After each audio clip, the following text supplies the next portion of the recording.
प्रिय मित्रों, स्वागत है आपका आपके अपने चैनल स्टडी विद प्रदीप में। प्यारे मित्रों, आपको बता दें कि हम लोग लगातार TGT, PGT, LT, GIC, KVS, DSSB, Jharkhand PGT या सभी परीक्षाओं को, बिहार टीजीटी, पीजीटी, इन सभी परीक्षाओं को ध्यान में रख करके ऐसे प्रैक्टिस पेपर सीरीज को स्टार्ट किए हैं। टॉपिक वाइज प्रैक्टिस पेपर आपके कराए जा रहे हैं। ये आपके एक प्रैक्टिस सेट है। इस सेट के माध्यम से आपको हम 50 प्रश्न देंगे, जिसमें आपके इंपॉर्टेंट क्वेश्चन है, इन्हें आप संग्रहित करके चलेंगे तो आपको आने वाले दिनों में इसका लाभ अवश्य मिलेगा। रिवीजन है, आप करते रहिए। तो आज का प्रैक्टिस पेपर स्टार्ट करें उससे पहले हम उम्मीद करते हैं कि आप जहां होंगे स्वस्थ होंगे, मस्त होंगे और पठन पाठन के कार्यक्रम में आप व्यस्त होंगे। ये जीवन का सार है। आप स्वस्थ रहिए, मस्त रहिए और अपने काम में व्यस्त रहिए। तो पहला प्रश्न आज का स्टार्ट करें। इसके पहले हमने एक माइनर टेस्ट कराया था और उसमें आप सबकी सहमति हमें मिली थी कि आप ऐसे टेस्ट कराते रहिए। अच्छा लगा आपकी सहमति पे। आज भी आप लाइक करिएगा और सहमति अपनी दर्ज कराइएगा कि आपको प्रश्न कैसे लगे। 50 प्रश्न है, ज्यादा समय नहीं लगेगा, कोशिश करेंगे कम समय में कंप्लीट करें। चलिए स्टार्ट करते हैं। पहला प्रश्न आपके सामने है कि mycoplasma is belong to which kingdom. कह रहा माइकोप्लाज्मा को किस किंगडम के अंतर्गत रखा गया है। तो आपको कहेंगे यहाँ पे, आप सबको पता है कि आर.एच. व्हिटेकर ने 5 किंगडम सिस्टम क्लासिफिकेशन दिया था 1969 में। आर.एच. व्हिटेकर के 5 किंगडम सिस्टम क्लासिफिकेशन में किंगडम फर्स्ट था मोनेरा, किंगडम सेकंड था प्रोटिस्टा, किंगडम थर्ड था फंजाई, किंगडम फोर्थ था प्लांटी, किंगडम 5 था एनिमेलिया। इन 5 किंगडम में जो किंगडम मोनेरा था, इसमें सभी प्रोकैरियोटिक जीवों को रख दिया गया था। और माइकोप्लाज्मा क्या है? प्रोकैरियोटिक है। कहीं कहीं भी से PPLO लिखा हुआ मिलेगा, प्लूरोनिमोनिया लाइक ऑर्गेनिल। आप सब जानते हैं, एनसीईआरटी में दिया है। आप क्लास 11 की एनसीईआरटी पढ़ेंगे। एनसीईआरटी का प्रश्न है, बेसिक लेवल का प्रश्न है और ये टीजीटी में पूछा जाता है। पीजीटी में तो और कॉम्प्लेक्स करके पूछा जा सकता है, हालांकि अच्छा क्वेश्चन है। तो ये मोनेरा का हो गया, मोनेरा के अंतर्गत आता है। प्रोटिस्टा में यूनिसेलुलर यूकैरियोटिक ऑर्गेनिल आते हैं, आप सब लोग जानते हैं। इसको भी कुछ डिफिकल्ट नहीं है, सब बेसिक लेवल के क्वेश्चन है। Fungi unicellular, uni and multicellular. Unicellular कौन आता है? ईस्ट। आप यूनी एंड मल्टीसेलुलर करिए। आप जब वो टेबल देखते हैं एनसीईआरटी में पढ़ते हैं तो वहाँ पे डायरेक्ट मल्टीसेलुलर लिखा है, लेकिन आप यूनी और मल्टी दोनों करिए। चूंकि यूनी में कौन आ जाता है? ईस्ट जो होता है वो यूनिसेलुलर फंजाई होता है। सेकंड कोई यूनिसेलुलर फंजाई का नाम बता दीजिए तो बहुत अच्छी बात होगी। अगर कोई और आप फंजाई का नाम जानते हैं जो यूनिसेलुलर है, पीजीटी वाले कमेंट करके बताएं। उम्मीद है कि आप सबको पता होगा। और सभी कैसे होते हैं? मल्टी सेलुलर होते हैं या आर्गन भी पाए जाते हैं। और कैसे होते हैं? हेट्रोट्रॉपिक होते हैं। तो ये हो गया हेट्रोट्रॉपिक। यानी अगर ऐसा पूछा जाए कैसे प्लांट का नाम बताइए जो हेट्रोट्रॉपिक है, तो आप फंजाई के पास जाएंगे। हेट्रोट्रॉपिक में कैसा नेचर होता है? सेप्रोफाइटिक होता है। डेड एंड डिकेइंग मैटर से फूड को प्राप्त करते हैं। ये अपने फूड को जो है सॉल्युबल फॉर्म में डाइजेस्ट करते हैं या सॉल्युबल फॉर्म में लेते हैं। तो ये आपका सही हो गया। उसके बाद प्लांटी, आप सभी लोग जानते हैं कि एक ऐसा होगा ऑटोट्रॉपिक होगा और यूकैरियोटिक होता है, ऑटोट्रॉपिक होता है। और सबसे बड़ी चीज़ ये है कि ऑर्गन सिस्टम ग्रेड तक का इसमें ग्रेडिंग पाया जाता है। एनिमल यहाँ पे नहीं लिखा गया है। 5 किंगडम सिस्टम क्लासिफिकेशन में एनिमल है, कैसा होता है? मल्टी सेलुलर होता है, टिश्यू ग्रेड होता है, ऑर्गन ग्रेड होता है। ऑर्गन सिस्टम ग्रेड के बॉडी ऑर्गेनाइजेशन पाए जाते हैं अलग अलग एनिमल में। और यहाँ पे कॉन्शियसनेस पाया जाता है। कॉन्शियसनेस कहीं कहीं पे प्लांट में भी पाए जाते हैं। कई ऐसे एग्जाम्पल आपके लिए जाते हैं, तो आप कॉन्शियसनेस से अलग तो नहीं कर सकते। एनिमल मूवेबल करते हैं, मूव कर सकते हैं और प्लांट ट्रॉपिंग पाया जाता है। ये सब बेसिक लेवल के क्वेश्चन है, एनसीईआरटी में आप सब पढ़े होंगे। मुझे नहीं लगता कि इस प्रश्नों पे ज़्यादा टाइम जाया करना चाहिए, आप सब जानते हैं। तो आगे बढ़ जाते हैं। यह प्रश्न थोड़ा सा आपको दिमाग लगाने वाला है, हालांकि आसान है। एनिमल किंगडम से लिया गया है, एनसीईआरटी का प्रश्न है, आसान प्रश्न है। बस थोड़ा सा दिमाग लगाएंगे तो आंसर कर ले जाएंगे। देखिए पूछा गया द फर्स्ट फाइलम, पहला ऐसा फाइलम बताइए आप the animal kingdom, animal kingdom का, विच एग्जिबिट बाइलेटरल सिमेट्री, जिसमें बाइलेटरल सिमेट्री पाई जाती है। मैं कभी इतना आसान प्रश्न कराता नहीं हूँ, तो आज मैंने सोचा कि पहली बार बेसिक क्वेश्चन लेते हैं। अब आप इस पे अपनी सहमति दर्ज कराइए। एनसीईआरटी से प्रश्न लिए गए हैं सभी और इनके ऑप्शन भी एनसीईआरटी से। उम्मीद करता हूँ कि आप सबको पसंद आएंगे और आपकी लाइक और सहमति जरूर मिलेगी। तो यहाँ पे आप लाइक जरूर करके अपनी सहमति दर्ज कराएं कि आपको ये पसंद आ रहा है। और ऐसे धीरे धीरे बेस बढ़ाएंगे। नीचे कुछ क्वेश्चन है स्टैंडर्ड लेवल के, तो बेस बढ़ेगा। ठीक है। आर्थ्रोपोडा कैसा होता है? यहाँ पे सेगमेंटेड बॉडी पाई जाती है, ट्रिप्लोब्लास्टिक होते हैं, तो सीधे सीधे। और यहाँ पे आर्थ्रोपोडा में आप सब जानते हैं यहाँ पे कौन से समिति पाई जाती है? बाइलेटरल तो पाई जाती है, लेकिन आर्थ्रोपोडा, लेकिन ये पूछ रहा है फर्स्ट, तो आर्थ्रोपोडा तो लास्ट में आता है और सबसे बड़ा फाइलम है पूरे एनिमल किंगडम का, सबसे बड़ा फाइलम होता है आर्थ्रोपोडा। सेकंड लार्जेस्ट फाइलम है मोलस्का, ठीक है, ये जानते ही होंगे आप। एनिलिडा ये भी लास्ट में आएगा। सबसे पहले अगर इधर से देखें तो पोरीफेरा, कोलेंट्रेटा, उसके बाद प्लेटेहेल्मिन्थीज। तो पहले प्लेटेहेल्मिन्थीज से चलते हैं। प्लेटेहेल्मिन्थीज में क्या पाया जाता है? फाइलम है जो जिसके पास बाइलेटरल सिमेट्री पाई जाती है। सही है, बाइलेटरल सिमेट्री पाई जाती है। तो प्लेटेहेल्मिन्थीज, चूंकि हमको फर्स्ट बताना था इसलिए प्लेटेहेल्मिन्थीज हमारा सही आंसर हो जाए, बाकी सब में पाया जाता है। अच्छा, मोलस्का में एक जो है वो बॉडी में जो इसका लार्वा होता है उसमें तो बाइलेटरल सिमेट्री पाई जाती है, लेकिन जो इसका जो एडल्ट होता है उसमें क्या होता है? टर्सन पाया जाता है, यानी बॉडी ट्विस्ट हो जाती है। ट्विस्ट होने की वजह से एसिमेट्रिकल हो जाता है, उसकी सम्मित क्लियर नहीं होती। हमने एग्जाम पॉइंट में, 2 एग्जाम पॉइंट में इसको ऐड किया है और वहाँ पे बताया, बहुत फेमस क्वेश्चन है, पूछा जाता है टर्सन का पाया जाना। और यहाँ पे पर्लोस्टर वाला भी आप पढ़े होंगे जहाँ से मोती बनती है, ठीक है। एनिलिडा तो मान लीजिए आपके लिए बहुत इंपॉर्टेंट है। एनिलिडा में आपको नेरिस पढ़ना है और अर्थवॉर्म पढ़ना है, हेरोडिनेरिया पढ़ना है। हमने प्रैक्टिस पेपर आपके करवा दिए हैं, उम्मीद है कि आपने उसे देखा होगा, आपको अच्छा लगेगा।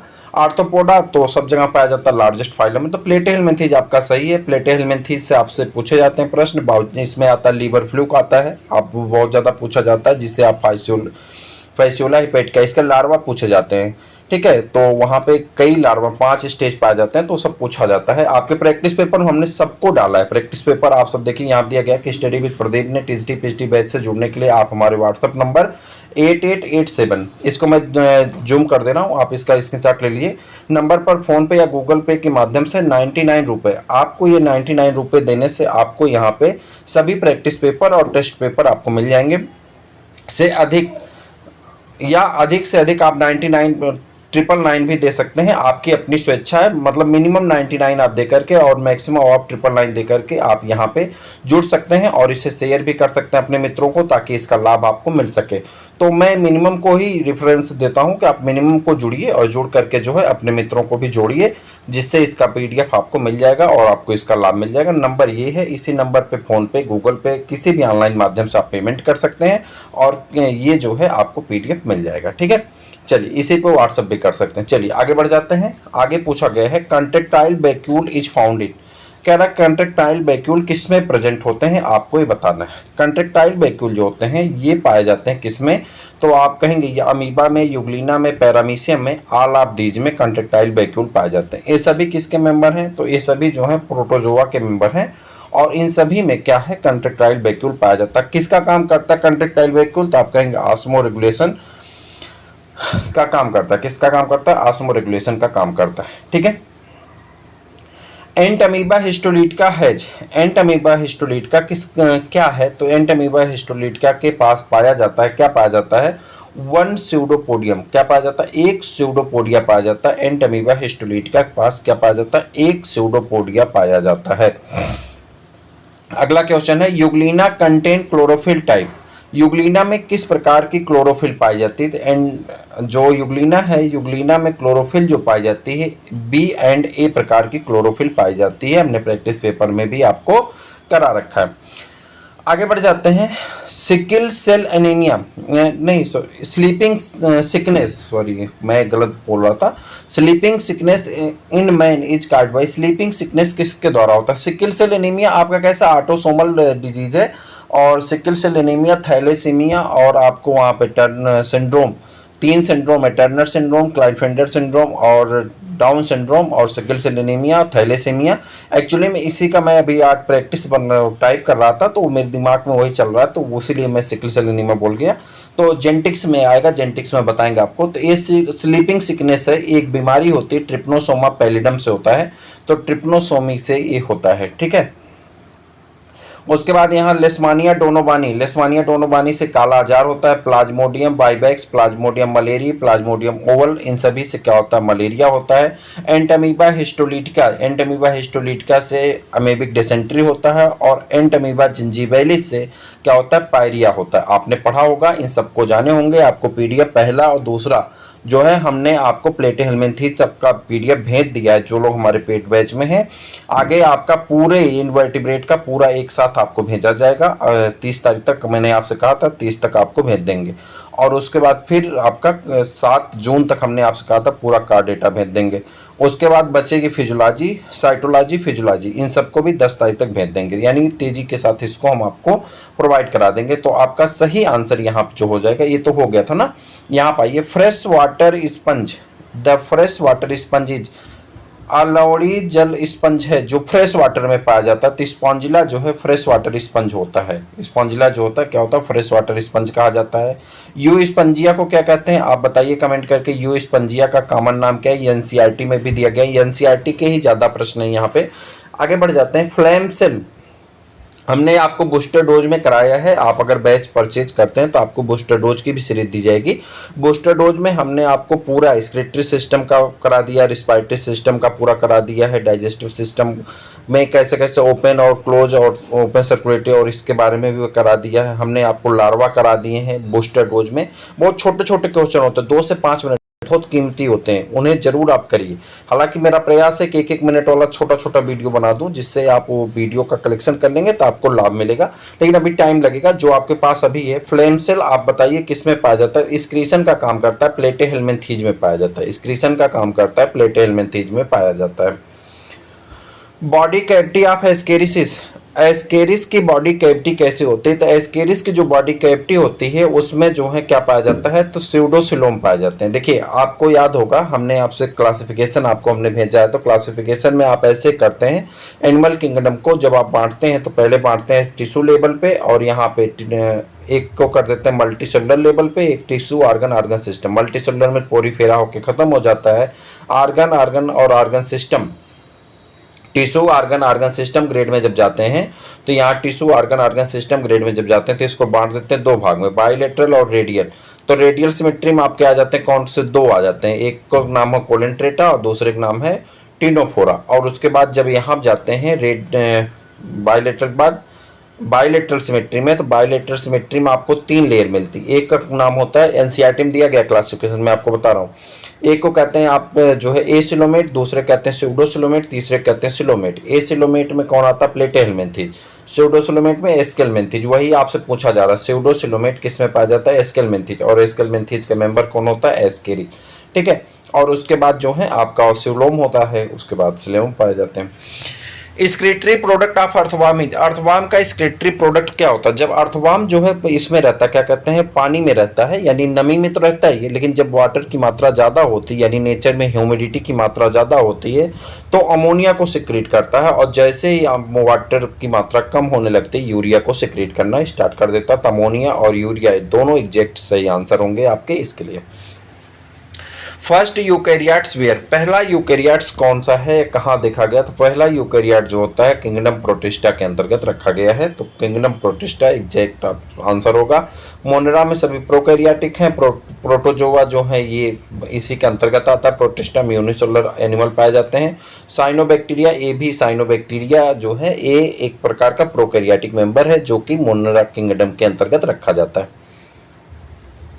विच of the following is the exception of the cell theory, कह रहा कौन ऐसा है जो सेल थ्योरी को आप फॉलो नहीं करता, यानी सेल थ्योरी का एक्सेप्शन है। Which of the following is and the exception of cell theory, कौन ऐसा है जो सेल थ्योरी का एक्सेप्शन है, तो आप कहेंगे सेल थ्योरी का जो एक्सेप्शन है उसका नाम है, सेल थ्योरी का जो एक्सेप्शन उसका नाम क्या है, वायरस। क्या नाम है, वायरस है। वायरस जो है ये सेल, इसमें सेल नहीं पाई जाती, ये जेनेटिक मटेरियल या तो आरएनए होगा, या तो आरएनए होगा, या तो डीएनए होगा, और क्या होगा, हिस्टोन, और क्या पाई जाती, प्रोटीन पाई जाती, इन्हीं से मिलकर के बनता है। इसीलिए इसे क्या हम कहते हैं, इसे हम लोग कहते हैं वायरस जो है विदाउट सेल मेम्ब्रेन का होता है। और वायरस की खोज किसने की थी, तो आप कहेंगे विजरिंग ने किया था। विजरिंग ने किया था, इवानवस्की ने किया था, इवानवस्की ने किया था। और इनको जो क्रिस्टल के रूप में बनाया था 1935 में, किसने, क्रिस्टल के रूप में इन्हें मिलर ने बनाया था ना, किसने बनाया था, स्टैनले ने। तो याद रखिएगा 1935 में। उसके बाद the terminal end of the chromosome is called, chromosome का जो टर्मिनल एंड होता है उसे क्या कहते हैं, तो उसे टेलोमेयर कहते हैं। कह रहा क्रोमोसोम के 4 भागों में आप बांट देते हैं, तो जो टर्मिनल एंड होता है उसे टेलोमेयर के नाम से जाना जाता है। उसके बाद chromosome are present in, chromosome किस में पाया जाता है, तो क्रोमोसोम पाया जाता है, क्रोमोसोम आर प्रेजेंट इन। अच्छा, क्रोमोसोम में क्या क्या पाया जाता है, तो आप कहेंगे डीएनए, आरएनए, प्रोटीन ओनली। तो ये सही आंसर आपका ऑप्शन नंबर डी है। Who propose the checkers board method, किसने चेकर बोर्ड मेथड दिया था? जब आप मेंडल्स लॉ सॉल्व करते हैं, ये आपके चैप्टर नंबर 5 में, क्लास 12 के चैप्टर नंबर 5 में दिया गया है, या क्लास 10 की एनसीईआरटी में भी दिया गया है। जब आप बच्चों को मेंडल्स लॉ पढ़ाएंगे तो मेंडल्स लॉ में आप जब F2 जनरेशन निकालते हैं तो यहाँ आप लिखते हैं कैपिटल टी और small T, capital T small T. तो ये जो बोर्ड बनता है ना, स्क्वायर बोर्ड या चेकर बोर्ड, इस चेकर बोर्ड को जो है किसने दिया था? सबसे पहले पुनेट नामक साइंटिस्ट ने। क्योंकि मेंडल ने तो सिर्फ लीनियर क्रॉस बताया था, लीनियर क्रॉस के माध्यम से हम जब सॉल्व करते हैं तो इतना आसानी से सॉल्व नहीं हो सकता है। चूंकि जब स्पीसीज की मात्रा बढ़ेगी, लीनियर ने कितना किया, सॉरी मेंडल ने कितना किया था? 1089 स्पीसीज पे किए थे। तो हम तो उतने चेकर बोर्ड भी नहीं बना सकते। तो हमने क्या काम किया, उसे पुनेट ने आसान बनाया और कहा कि भाई देखिए ऊपर या F2 जब आप निकालते हैं उसका क्या नाम है? मेंडल्स थर्ड लॉ, जिसे आप कहते हैं डाई हाइब्रिड क्रॉस। तो वहां पर आप 16 निकालते हैं कि कितना रेशियो आता है? 9:3:3:1 आता है ना। तो ये जब आप निकालते हैं तो उस समय आप किसका उपयोग करते हैं? चेकर बोर्ड का उपयोग करते हैं। और ये जो चेकर बोर्ड बना है, किसने बनाया फर्स्ट टाइम? तो फर्स्ट टाइम इस चेकर बोर्ड को पुनेट नामक साइंटिस्ट थे, इन्होंने प्रपोज किया था। बहुत इंपॉर्टेंट क्वेश्चन है और ये पूछा जाता बार बार। चूंकि एनसीईआरटी में मेंशन है तो आप इसे गलत नहीं साबित कर सकते, तो इसलिए इस चीज को आप तैयार करके चलिए। जो भी चीजें आपके सामने आ रही हैं उसे प्रिपेयर करते हुए ही आगे बढ़िए, तो इसका बेनिफिट आपको एग्जाम में देखने को मिलेगा। विच of the following is the sex link disease, कौन से ऐसी डिजीज है जो सेक्स लिंक्ड डिजीज है, जो सेक्सुअल कॉन्टेक्ट से स्प्रेड होती है, फैलती हैं? तो यहाँ पे देखिए नाइट ब्लाइंडनेस है। नाइट ब्लाइंडनेस किससे होता है? नाइट ब्लाइंडनेस होता है विटामिन B1 की कमी से, विटामिन A की कमी से, माफ करिएगा, विटामिन ए की कमी से क्या हो जाता है? नाइट ब्लाइंडनेस हो जाता है। तो विटामिन ए की कमी से आपको होगा, विटामिन ए की कमी से। और उसके बाद इयोसिनोफिलिया, इस्नोफिलिया जो होता है आपके WBC का जो कॉम्बिनेशन होता है, जब आप ब्लड का कॉम्बिनेशन पढ़ेंगे तो उसमें WBC आता है। दो पार्ट में बांट देते हैं, प्लाज्मा में और सॉलिड पार्ट में। जब प्लाज्मा होता है उसमें 90% तक वाटर होते हैं और 10% इनऑर्गेनिक सब्सटेंस पाए जाते हैं। इधर आ जाते हैं सॉलिड मटेरियल में। सॉलिड मटेरियल में आपका हो जाता है जो है RBC, WBC और प्लेटलेट्स। आरबीसी का तो मान लीजिए छोड़ देते हैं, 120 दिन का लाइफ काल होता है। आरबीसी जो है डिस्क शेप में पाई जाती है, नॉन न्यूक्लिएटेड होती है, वगैरह वगैरह। ये सब पढ़ाएंगे, हम आपको बताएंगे जब सर्कुलेटरी सिस्टम का प्रैक्टिस पेपर कराएंगे तो उसमें बताएंगे। WBC में जाते हैं तो अमीबॉइड शेप की पाई जाती है, इसमें दो ग्रेनुल्स पाए जाते हैं, ग्रेनुलोसाइट, एक ग्रेनुलोसाइट, याद होगा आपको। ग्रेनुलोसाइट जो होते हैं इसमें कणिकाएं पाई जाती हैं, ग्रेनुल्स पाए जाते हैं, एक ग्रेनुलोसाइट। फिर इसके बाद ग्रेनुलोसाइट को आप बांट देते हैं किसमें? मोनोसाइट और लिम्फोसाइट में। और लिम्फोसाइट को फिर बांट देते हैं किसमें? तो यहाँ पे लिम्फोसाइट आपका बी लिम्फोसाइट और टी लिम्फोसाइट। एक ग्रेनुलोसाइट को बांट देते हैं इस्नोफिल, बेसोफिल और न्यूट्रोफिल। जो एस्नोफिल होता है, जो बेसोफिल होता है बेसिक नेचर का होता है, इस्नोफिल जो होता है एसिडिक नेचर का होता है, और जो न्यूट्रोफिल्स होता है वो न्यूट्रोफिल्स कैसा होता है? न्यूट्रल होता है। तो कहने का मतलब ये तो आपका WBC से रिलेटेड है, और WBC से रिलेटेड है तो ये आपका कोई जरूरी नहीं सेक्सुअल कॉन्टेक्ट से जाए, ये तो नॉन सेक्सुअल हो, लेकिन सेक्सुअल कॉन्टेक्ट से आपको जो जाता है वो जाती है हीमोफीलिया। हीमोफीलिया एक ऐसा रोग है जिसमें हीमोफीलिया में, आप बताइए हीमोफीलिया में क्या होता है? हीमोफीलिया रोग ऐसा है, हीमोफीलिया के बारे में कुछ बताइए, हीमोफीलिया से संबंधित रोग जल्दी बताइए। हीमोफीलिया में क्या होता है? अगर एक बार कट लग जाता है तो ब्लड लगातार बहता रहता है, ब्लड का क्लॉट नहीं होता है, ब्लड क्लॉटिंग की प्रोसेस नहीं होती, जिससे ऑर्गेनिज की या व्यक्ति की क्या हो जाती है? डेथ हो जाती है। तो हीमोफीलिया रोग है, एक किसमें होता है, ठीक है। Wings of butterfly, birds and bat, कह रहा है 3 लोगों का विंग है, मतलब बटरफ्लाई तितली का पंख है, पक्षी का पंख है और चमगादड़ का पंख है। इन तीनों पंख में क्या अंतर है आपको बताना है। देखिए जब किसी ऑर्गेनिज के ऑर्गन की ओरिजिन और स्ट्रक्चर, ओरिजिन और स्ट्रक्चर जो है और फंक्शन, ओरिजिन स्ट्रक्चर और फंक्शन, ठीक है, ओरिजिन और स्ट्रक्चर सेम होते हैं, फंक्शन अलग होता है, तो ऐसे ऑर्गेनिज को हम लोग क्या कहते हैं? होमोलॉगस। लेकिन जब किसी का ओरिजिन अलग हो और फंक्शन अलग हो, फंक्शन एक जैसा हो, ओरिजिन और स्ट्रक्चर अलग अलग हो और फंक्शन एक जैसा हो, तो उससे हम लोग क्या कहते हैं? एनालॉगस ऑर्गन कहते हैं। अब एनालॉगस ऑर्गन में क्या होगा? जैसे देखिए बटरफ्लाई भी अपने पंख से उड़ सकती है, बर्ड्स भी उड़ते काम करते हैं, बैट्स भी उड़ते हैं, लेकिन आपको पता है बैट क्या है, मैमल्स है, और बर्ड्स क्या है, एक फोर लिम्ब का रूपांतरण इन दोनों में जो बना है वो फोर लिम्ब से बना है। फोर लिम्ब जिसे हम लोग हाथ कहते हैं, हम लोगों का हाथ है, पशुओं का आगे का पैर है, और पक्षियों का पंख है, और बैट का फीता मतलब पंख है, और जो फ्लीपर होते हैं मछली के फ्लिपर है, ये सभी किससे बने, फोर लिम्ब से बने हैं। लेकिन इन सब का काम क्या है, यहाँ पे इन तीनों में कंपेयर करें तो इन तीनों का काम उड़ने का, लेकिन बटरफ्लाई का जो पंख बना होता है वो मसल्स के इस फैलने के कारण होता है। तो ये कारण होता है कि इसे हम लोग क्या कहते हैं, फंक्शन में तो तीनों समान है लेकिन ओरिजिन अलग अलग है, यही कारण होता है कि इसे हम लोग क्या कहते हैं, एनालॉगस ऑर्गन कहते हैं। Origin of life is the result of the chemical evolution has been detailed by। किसने ये कहा था कि जो लाइफ की ओरिजिन हुई है ये जो है ऑर्गेनिक मैटर से हुई है, केमिकल इवोल्यूशन के थ्रू लाइफ बनी है। स्टैनले यल मिलर का आपने एक प्रोग्राम पढ़ा होगा, अगर नहीं पढ़े होंगे तो आप पढ़ लीजिए, क्लास 12th की एनसीईआरटी में, अगर आप बच्चों को पढ़ाते होंगे तो पढ़े भी होंगे, क्लास 12th की एनसीईआरटी में है ओरिजिन ऑफ लाइफ। जब आप इवोल्यूशन वाला चैप्टर पढ़ेंगे तो ओरिजिन ऑफ लाइफ है, वहाँ पे स्टैनले यल का प्रोग्राम जिसको उन्होंने बॉयल किया था, पानी ऊपर जाता था, ठंडा होता था, बारिश बनता था, ऑपरेटर्स बना करके किए थे ना, तो वहाँ पे उन्हें मिला था, अमोनिया मिली थी, आपको क्या क्या मिला था। तो ये किसका प्रोग्राम है, जिन्होंने ये बताया कि केमिकल इवोल्यूशन के थ्रू लाइफ की ओरिजिन हुई, तो वो कौन है, मिलर है। कौन है, मिलर है। ओपेरिन का सिद्धांत क्या था, आप बताइए। ओपेरिन का सिद्धांत, AI ओपेरिन ने किसके सिद्धांत के बारे में बताया था, आप कमेंट करके बताइए, बहुत आसान है। नेचुरल सिलेक्शन, नेचुरल सिलेक्शन के बारे में किसने बताया था, यहाँ देखिए दिया गया, natural selection operated upon. Natural selection किसके ऊपर काम करेगा, फैमिली पे काम करेगा। जैसे ये आपने बांट दिया, किंगडम होता है, क्लास होता है, ठीक है, किंगडम, फाइलम। फाइलम को ही क्या कहते हैं, डिवीजन भी कहते हैं, प्लांट में डिवीजन, किंगडम हो गया, फाइलम हो गया, क्लास हो गया, ऑर्डर हो गया, फैमिली हो गया, जीनस हो गया, स्पीसीज हो गया। इस 7 ग्रुप में आपको हेरेडियल पॉइंट ऑफ व्यू से बांटते हैं जीवों को। तो कह रहा है कि नेचुरल सिलेक्शन जो प्राकृतिक चयनवाद है, वह प्राकृतिक चयनवाद किस पे आधारित है, तो आप कहेंगे स्पीसीज के ऊपर डिपेंड होता है। एक चीज याद रखिएगा, लेमार्क की थ्योरी को एनसीईआरटी ने इस बार हटा दिया है, और एनसीईआरटी ने कहा है कि डार्विन और लेमार्क की थ्योरी को एक्सप्लेन कर पाना संभव नहीं है, चूंकि वो प्रूव नहीं हो रही है। अब विज्ञान उसी को मानता है जो प्रूव हो जाता है, तो प्रूव हो नहीं रहा है, तो उसमें बहुत से अपवाद जुड़ते गए, जिसकी वजह से इस बार बच्चों के कोर्स से हटाया गया एनसीईआरटी से। अगर आपसे पूछा जाएगा तो आप जो पढ़े डार्विन लेमार्क उसे बताइएगा, लेकिन अगर नहीं, और नेचुरल सिलेक्शन थ्योरी किसकी थी, तो ये तो आप बता ही सकते हैं, बहुत आसान सा प्रश्न है। यूज एंड डिसयूज किसका था, लेमार्क का था, और नेचुरल सिलेक्शन किसका था, डार्विन का। डार्विन ने कहा था ना कि ओवर प्रोडक्शन, सभी जीवों की ये क्षमता होती है कि आवश्यकता से ज्यादा बच्चे पैदा करते हैं। इन्होंने उदाहरण लिया था कि मच्छर जो है 30,000 तक अंडे देता है एक बार में, जो फीमेल होती हैं, लेकिन अगर सब सर्वाइव कर जाए तो सारी मच्छरों का साम्राज्य हो जाए। मछलियां लाखों अंडे देती हैं, अगर सभी मछलियां हो जाए, तालाब में पानी नहीं बचे, खाली मछलियां बचेंगी, लेकिन सब सर्वाइव नहीं कर सकते, क्योंकि उसके लिए क्या होता है, उन्हें सर्वाइवल ऑफ फिटेस्ट एक थ्योरी थी, 5 सिद्धांत हैं, उसमें से एक दूसरा सिद्धांत जो आएगा उसमें कंपटीशन है और सब कुछ है, तो लास्ट में आता कम वहाँ पे सर्वाइवल ऑफ फिटेस्ट, जो नेचर के अकॉर्डिंग फिट बैठेगा वही सरवाइव करेगा, जो नेचर के अकॉर्डिंग फिट नहीं बैठेगा नेचर उसे रिमूव कर देगा, और जब नेचर रिमूव करेगा तो नेचर से रिमूव होने का मतलब कुछ जीव का अस्तित्व का समाप्त हो जाना। लेकिन अगर वो सरवाइव कर गया तो नए स्पेसिएशन की तरफ बढ़ेगा और नई स्पीसीज का जन्म होता है, जिसे कहते हैं न्यू स्पीसीज फॉर्मेशन।